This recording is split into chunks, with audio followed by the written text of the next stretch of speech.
आपने जॉन्डिस का जिक्र किया, तो क्या हम ये बोल सकते हैं कि जॉन्डिस इस कैंसर को और ज्यादा वर्स बनाता है?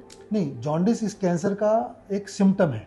ओके। जैसे कि अगर हेड ऑफ द पेनक्रियास के अंदर अगर आपका ट्यूमर है तो वो पित्त की नाली जो हमारे हेड ऑफ पेनक्रियास के अंदर से ही होकर जा रही होती है, तो अगर वहाँ का ट्यूमर होगा तो उसको कंप्रेस करेगा। अगर कंप्रेस करेगा तो जो पित्त है लिवर से निकल के इंटेस्टाइन में नहीं पहुँच पाएगा, जिसकी वजह से वो जॉन्डिस बनेगा। तो वो इसका सिम्टम है।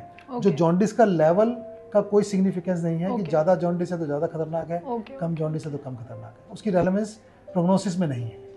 सर, टेस्ट अब हमने करा लिया, अब हमें पता लगा कि हाँ हम इससे ग्रसित हो चुके हैं, तो ट्रीटमेंट की अगर मैं बात करूँ तो ट्रीटमेंट हम इसका कब शुरू कर सकते हैं, और वो क्या ऐसा है कि अगर हम लास्ट स्टेज तक पहुंच जाएं तो फिर प्रॉब्लम हो सकती है ट्रीटमेंट में, तो वो ट्रीटमेंट के बारे में अगर आप बताएं। देखिए, ट्रीटमेंट डिपेंड करता है स्टेज के ऊपर।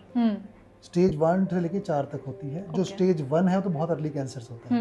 स्टेज 4 जो है वो इतना फैला होता है कि उसमें सर्जरी करने का कोई फायदा नहीं होता है, तो उसके अंदर हम डिपेंड करते हैं सिर्फ कीमोथेरेपी।